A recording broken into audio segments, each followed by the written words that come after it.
Pesquisa do IPEC mostra que só 7% dos eleitores ainda admitem trocar de voto. Para que lado eles irão? Eleições 2022, comentário do dia. Nessa segunda-feira foi divulgada mais uma pesquisa do IPEC, o antigo IBOPE. Mas hoje nós não vamos nos prender aos números de Lula e Bolsonaro na corrida para o segundo turno. Até porque esse levantamento não trouxe nenhuma grande novidade quanto a isso em relação à pesquisa da semana passada. Mas hoje nós vamos analisar um outro número dessa mesma pesquisa. O número de eleitores que já decidiu o seu voto e que diz que não muda mais. O levantamento do IPEC mostra que 93% dos eleitores já bateram o martelo sobre a escolha do candidato a presidente e não admitem mais mudar de opinião até o dia 30 de outubro, dia do segundo turno. Ou seja, sobraram apenas 7% dos eleitores que ainda podem trocar de voto. É, portanto, uma margem bem pequena, tanto para Lula quanto Bolsonaro tentarem crescer nos próximos dias de campanha. É nesses eleitores que as campanhas de Lula e Bolsonaro estão focadas nesse momento.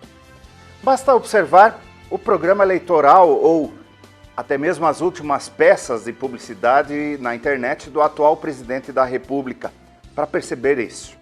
Ele tem adotado um tom muito mais ameno publicamente e nas propagandas chegou a pedir desculpas por declarações que causaram desconforto nos brasileiros. Abre aspas. Se as minhas palavras estão te impedindo de fazer a escolha certa, eu humildemente te peço perdão. Fecha aspas. Diz Bolsonaro em uma das peças veiculadas pela campanha. O presidente também foca no povo lá do Nordeste. Isso ficou muito evidente no debate de domingo. Mesmo tendo evoluído na região em relação a 2018, o Nordeste ainda é um estado predominantemente petista e reúne o segundo maior número de votos do país, atrás apenas da região Sudeste. O PT, por sua vez, aposta suas fichas na senadora Simone Tebet, que terminou em terceiro lugar no primeiro turno das eleições e tem um eleitorado mais ao centro e à direita, o que pode agregar alguns votos a Lula nessa reta final. Portanto, observe que Simone vai mergulhar de cabeça na campanha a partir dessa semana. Lula também procura diminuir a sua vantagem em grandes centros urbanos como a capital paulista e no Rio de Janeiro, onde perdeu para Bolsonaro no primeiro turno das eleições. No próximo dia 30, nós saberemos para que lado foi esse povo e quem conseguiu parecer ser mais bonzinho nesse jogo do voto no menos pior.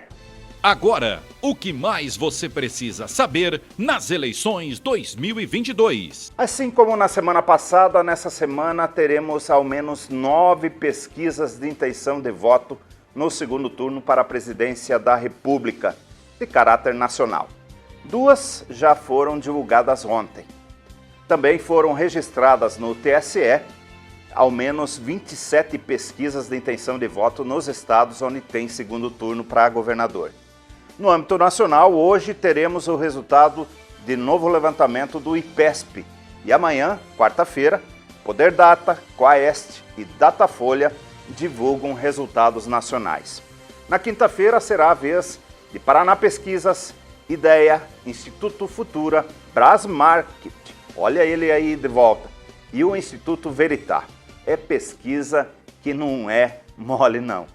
A senadora Simone Tebet afirmou na noite desta segunda-feira que o agronegócio e o mercado financeiro não devem temer o ex-presidente Lula e que seus eleitores terão guarida em eventual governo petista.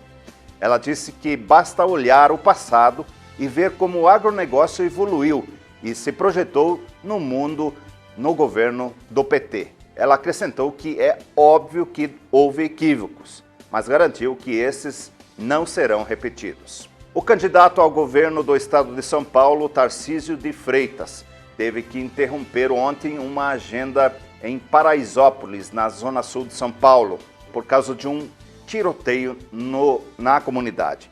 O secretário de Segurança Pública de São Paulo afirmou que as investigações a respeito desse tiroteio não apontam para um atentado contra o candidato, como foi divulgado inicialmente. A presença de uma escolta policial na região pode ter desencadeado um confronto na comunidade. O próprio Tarcísio, mais tarde, numa entrevista coletiva, disse que foi uma questão territorial, sem ter nada a ver com a questão eleitoral. A reconciliação entre o presidente Jair Bolsonaro e o ex-juiz federal Sérgio Moro não deve se resumir apenas à presença do ex-ministro no debate do último domingo na Band. A campanha à reeleição planeja uma participação ativa de Sérgio Moro na reta final do segundo turno, com a presença do ex-juiz em propagandas na TV e em agendas de viagem. O discurso deve ser focado na Operação Lava Jato, trazendo à tona, com mais força, o discurso na corrupção nos governos petistas. Bom, gente, eu fico por aqui e volto na quinta-feira com mais um comentário político. Até lá!